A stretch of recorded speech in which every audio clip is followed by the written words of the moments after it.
Rechaza Casa de las Américas inclusión de Cuba en lista de países patrocinadores del terrorismo. Celebrará la emblemática Orquesta Maravillas de Florida sus 73 años de creada. Y falleció este miércoles en México la destacada bailarina y coreógrafa cubana Gladys González.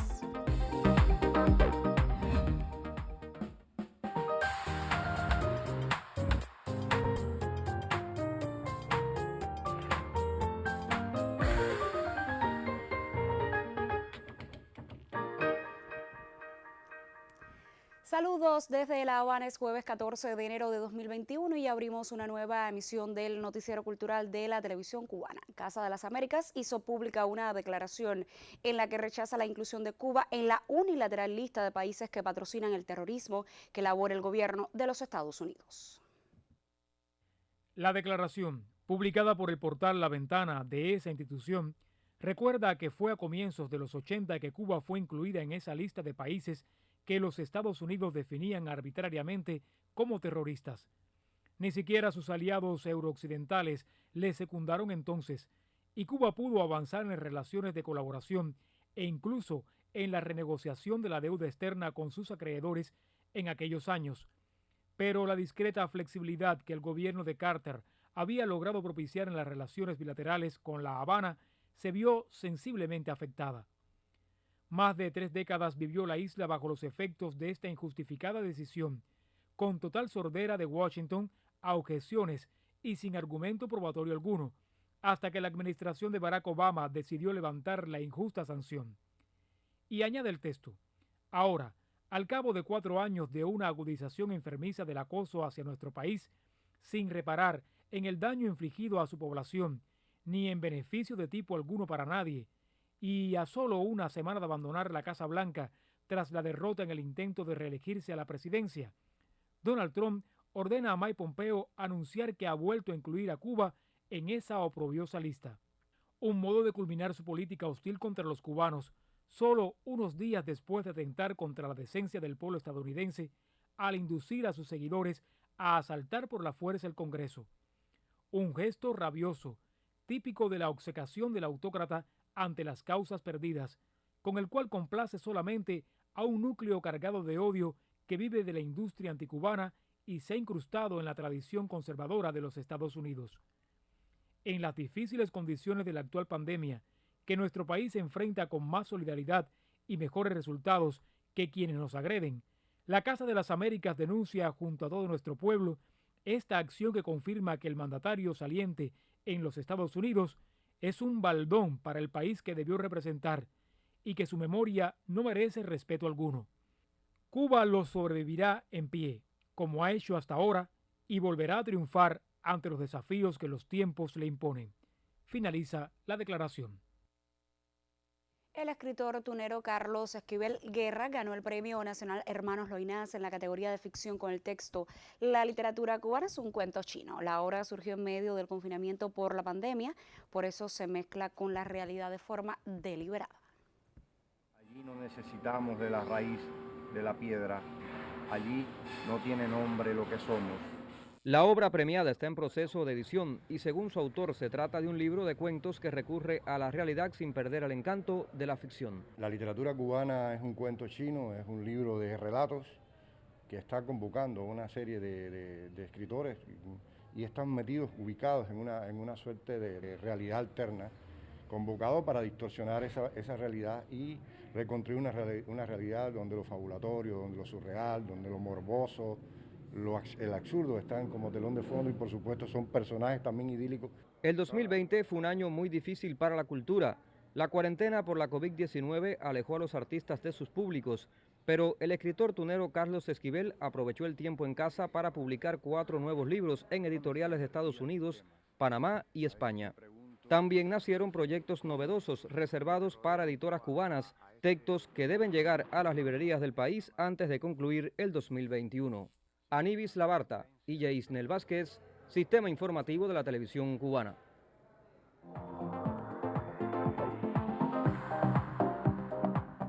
Tiempo para revisar lo que publican en las páginas culturales de otros medios de comunicación y comenzamos por la Agencia Cubana de Noticias, que da a conocer que a partir de la situación epidemiológica que presenta el país, la oficina del historiador de la ciudad de Camagüey acordó cancelar el evento Desafíos en el Manejo y Gestión de Ciudades previsto para la primera semana de febrero. El comité organizador del encuentro académico suspendió la ejecución del evento tras consultar a las principales instituciones que lo coauspician y posponerlo para el venidero año, una vez que anteriormente se había propuesto en forma de taller como alternativa a la situación epidemiológica cuando se convocó, pero tras el incremento de los casos de COVID-19 decidieron suspenderlo. Por su parte, la agencia Prensa Latina destaca que el Museo de Bellas Artes de Berna, Suiza, informó hoy la recuperación de la totalidad de las obras expoliadas por el nazismo que estaban en posesión del coleccionista alemán Cornelius Gollet. El dibujo o la música de piano de Karl Spiegel constituye la última de las 14 piezas encargadas por Adolf Hitler para venderlas por constituir arte degenerado y que formaron parte de las más de 20.000 arrebatadas por los nazis de un centenar de museos. De acuerdo con los expertos, 14 de las obras de esta colección eran arte expoliado por los nazis, entre las cuales figuran lienzos de Max Liebermann, Thomas Gutierrez y Adolf von Menzen, tanto permanecen con destino desconocido 1 millar de piezas. Y terminamos en el periódico Granma, que informa que la 6ª edición del Festival de la Salsa de Cuba, encuentro organizado por Michael Blanco, líder de la agrupación Salsa Mayor, debía celebrarse entre los días 23 y 28 del próximo mes de febrero, pero queda pospuesta teniendo en cuenta la situación epidemiológica que enfrentan Cuba y el mundo a causa de la COVID-19. Según la información publicada por Granma, se esperó hasta el último momento para buscar una solución y llevar efecto la cita. Sin embargo, no ha sido posible seguir adelante con ese proyecto que tiene lugar anualmente.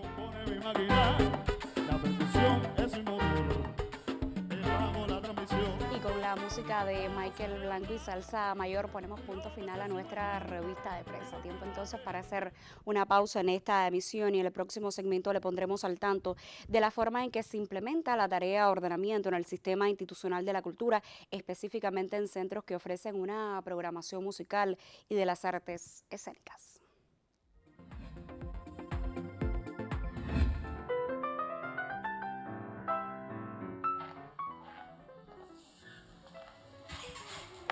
Estamos en un momento complejo y difícil, es una nueva batalla que nos ha impuesto la vida contra esta pandemia que está matando al mundo. Creo que es un momento de unirnos, un momento de cumplir con todas las medidas, hay que salir a la calle lo menos posible, es momento de ayudarnos todos. Tengo mucha fe en todo lo que está haciendo el país y por supuesto un saludo también a todos los médicos cubanos que están brindando su apoyo solidario a diferentes países. Es una forma de demostrar de que Cuba es un país solidario y humanista.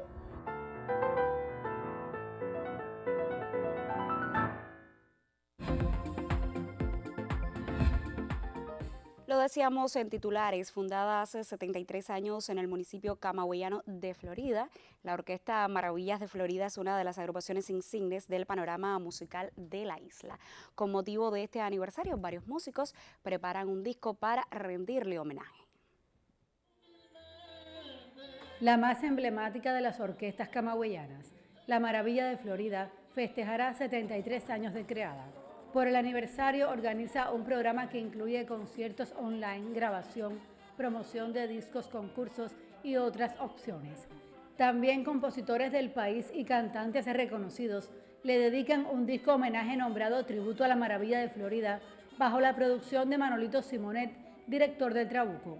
Es un disco donde participaron muchos músicos de la orquesta de Manolito y su Trabuco, músicos de la Orquesta Maravilla de Florida, y por supuesto se unirán otros músicos en Ciudad de La Habana que ya Simonet tiene previsto para poner las voces de este disco, a varios cantantes importantes de acá del país que estarán terminando, ¿no?, poniendo su voz en este importante disco. Dirigida por el arreglista y compositor Norberto Puente, mantiene un repertorio con ritmos que caracterizan el pentagrama musical cubano. La Orquesta Maravilla de Florida pertenece al catálogo de excelencia del Centro Provincial de la Música y los Espectáculos, Jorge Luis Betancourt. Con el nombre de una ciudad camagüeyana, se sitúa entre las charangas en el país. Pone en movimiento a muchos con su ritmo y la sonoridad de la música popular bailable. En Camagüey, Aimee Amargós, Noticiero Cultural. Como hemos hecho desde la emisión de este lunes, en el espacio que habitualmente ocupa nuestra sección Contrapunteo, seguimos acercándonos a la implementación de la tarea de ordenamiento en el sistema institucional de la cultura. Hoy le informamos sobre el modo en que se ha organizado este proceso en la música y las artes escénicas. El Instituto Cubano de la Música y el Consejo Nacional de las Artes Escénicas implementan la tarea ordenamiento, teniendo en cuenta las particularidades de estos sectores y además del incremento salarial, se elevan las tarifas para la entrada a determinados centros culturales. En el marco de la tarea de ordenamiento, las instalaciones que están subordinadas directamente al Instituto Cubano de la Música se han adecuado para la revisión de sus tarifas.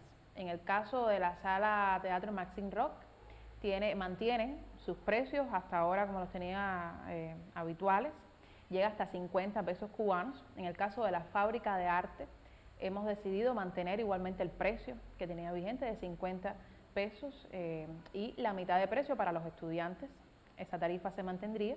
Y en el caso de la Sala Avenida se adecua a las indicaciones, las normativas que estableció el Consejo Nacional de las Artes Escénicas y su precio oscila entre los 20 y los 30 pesos en moneda nacional. Una de las mayores inquietudes para los músicos son los nuevos precios para la comercialización de sus presentaciones, ya que se rigen por la oferta y la demanda. Eso es uno de los temas que estamos estudiando, sobre todo de cara a la comercialización con el turismo.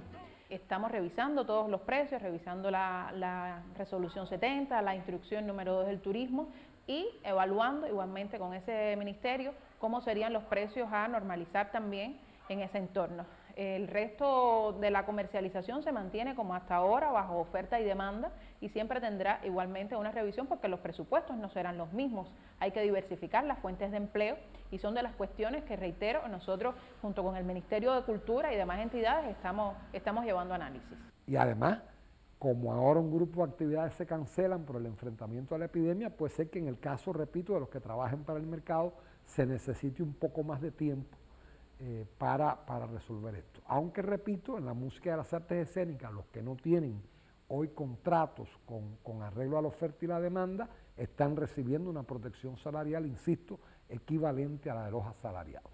En el caso de las artes escénicas, la tarea de ordenamiento establece nuevas tarifas para la entrada a los teatros. Información disponible en el portal Cubescena. De las tarifas definidas, destacar que aunque se planteó en las decisiones fundamentales del ordenamiento que podíamos multiplicar las tarifas del año pasado hasta por 5 veces, eso prácticamente no lo hicimos. O sea, en la mayoría de los casos multiplicamos por 4, por 3 y hasta por menos en algunas actividades muy sensibles, como por ejemplo las actividades para niños.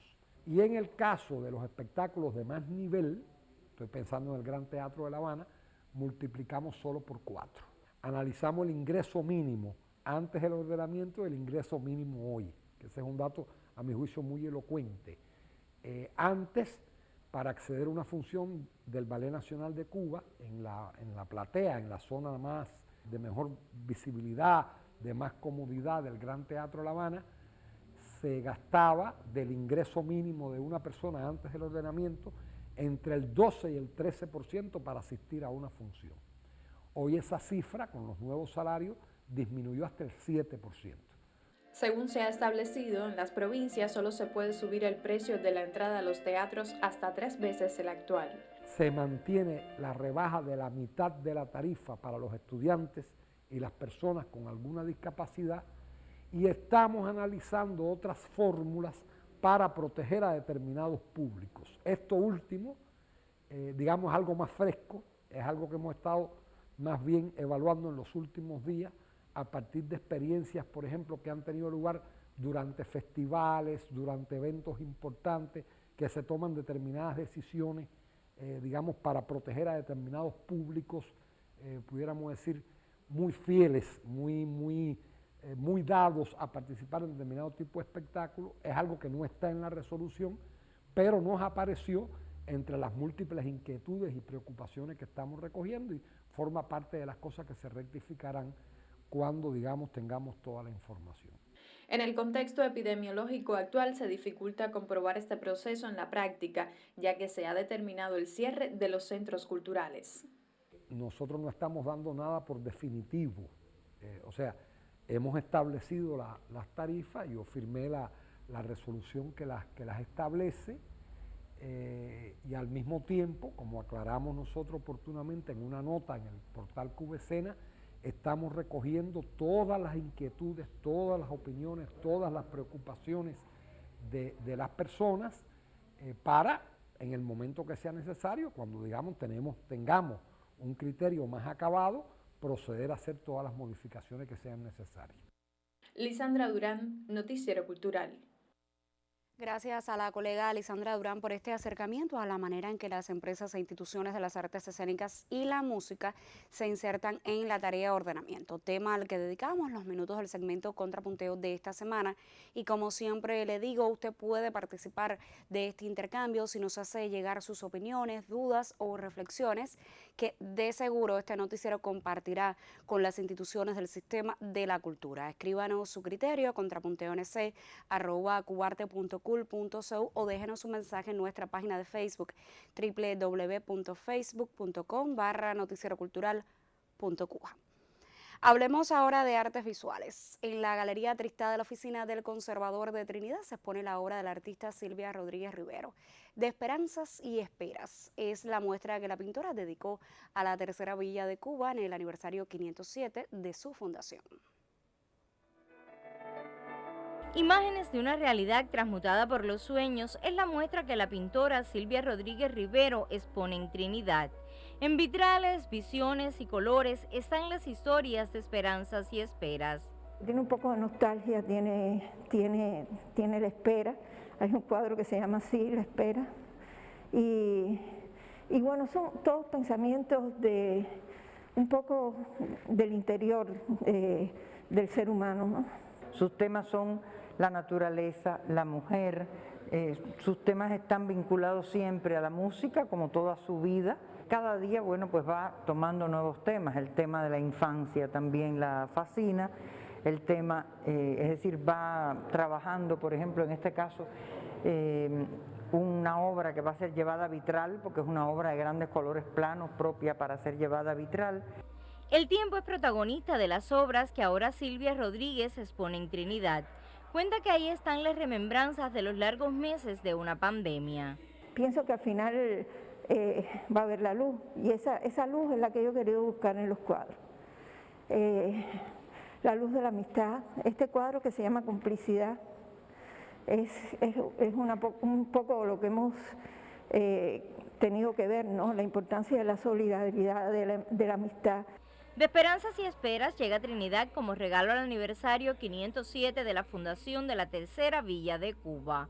Es una muestra plural en la que se advierte el interés por la naturaleza, la búsqueda de la luz y la relación de Silvia con la música.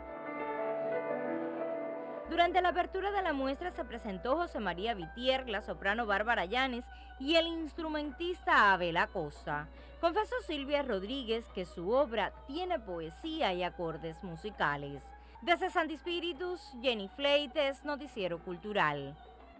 Y de Santi Espíritus a la joven provincia de Artemisa. Como parte de las celebraciones por el 10º aniversario de este territorio, quedó inaugurada la muestra expositiva La Otra Mirada. Desde ahí nos llega el reporte de la colega Yosmara Martínez. La Galería de Arte Angerona abrió sus puertas a la exposición bipersonal La Otra Mirada de los destacados artistas artemiseños Lester Campa y Jesús Gastel. 5 obras de cada autor conforman la muestra que aborda el tema paisajístico. Estamos aquí de manos de artistas y de artemiseños, casi que es una exposición personal. Son obras disímiles que no tienen una unidad total, pero por ser la obra de un solo artista sí siempre tiene ese toque personal que uno le da a la obra de uno. Esto fue algo quizás que surgió de una manera un poco más espontánea, más a instancias de algo que la galería quería hacer, pero que yo considero muy oportuno. Y estoy feliz de que sean justamente estas piezas en las que se estén mostrando aquí. Te decía que algunas de estas piezas no se han visto nunca en Cuba, es la primera vez que se exponen y se están exponiendo justamente aquí en la Galería Angerona por primera vez. Durante todo el mes, esta instalación alberga el arte de dos grandes pintores que celebran el 10º aniversario de la provincia artemisa, así como la creatividad y dedicación en cada una de sus obras. Eric García y Yosmara Martínez, Sistema Informativo de la Televisión Cubana. Tiempo de hacer otra pausa en nuestro recorrido informativo. Al regreso le estaremos hablando de danza y esto será en breve.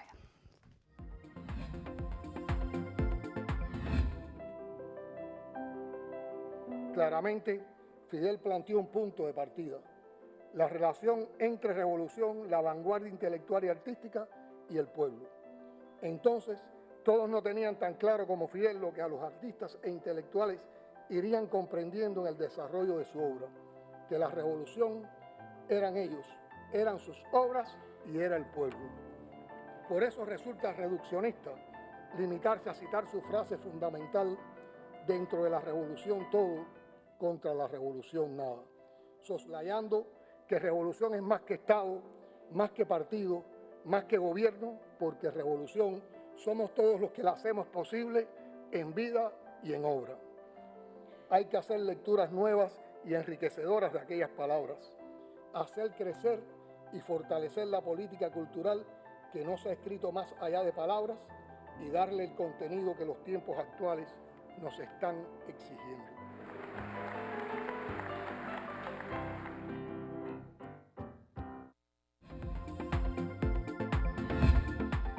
Como han anunciado otros medios de prensa, este miércoles falleció en México la bailarina y coreógrafa Gladys González, figura principal del ballet de la televisión cubana, que junto a su esposo Antonio Sánchez formó una de las parejas de baile más conocidas en nuestro país. Gladys y Antonio se destacaron por su aporte pedagógico al programa televisivo Para Bailar y luego crearon el espacio Aprendiendo a Bailar, donde impartieron clases de bailes populares y tradicionales de Cuba y otros países. Gladys González creó obras para el Ballet Nacional de Cuba, de entre las que se recuerda especialmente Las Pericas, inspirada en la pieza teatral de Nicolás Dor. En el momento de su fallecimiento, Gladys González era asesora de danza especialista en bailes de salón en el prestigioso Instituto Tecnológico de Estudios Superiores de Monterrey, poseedor de campus en importantes localidades de México. En nombre de nuestro noticiero llegue a familiares y amigos nuestras más sentidas condolencias.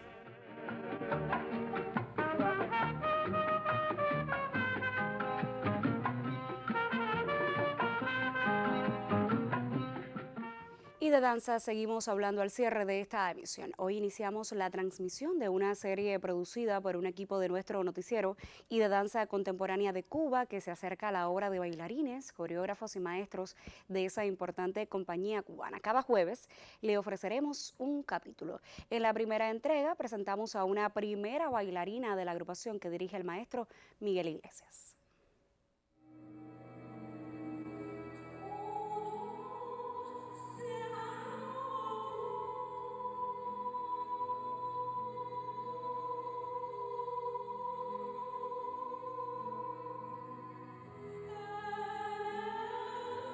Cuando uno está encima del escenario, uno se siente conmovido por el público, por la música.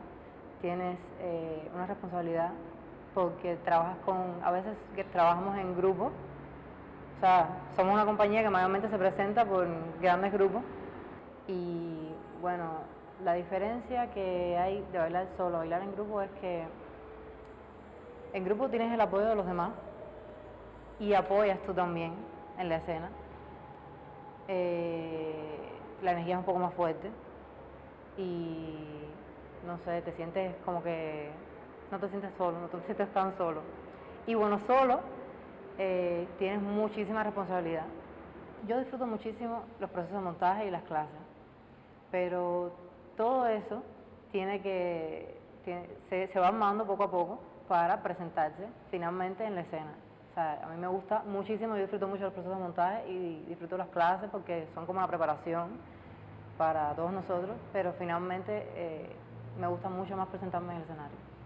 El momento de pensar en los pasos, en la cuenta, eso es en el ensayo, en los ensayos que hacemos antes de la pieza, pero realmente cuando yo bailo, que abre telón, yo me olvido de todo. De todo, yo me disfruto a mí misma. Disfruto con quien yo estoy bailando, con la energía que siento alrededor de todos mis compañeros. La mayoría del tiempo estoy muy concentrada y hay una presión que se siente. Eso es indiscutible, es una presión que uno tiene que concentrarse, pero sé que voy a salir a estar libre, a hacer lo que yo quiero, lo que más me gusta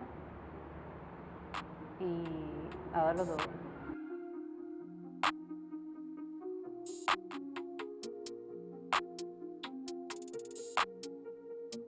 Danza contemporánea fue mi escuela, es mi escuela y significa para mí muchísimas cosas. Significa libertad, significa pasión, fuerza, entrega, es el día a día y yo me siento especial de pertenecer a la compañía.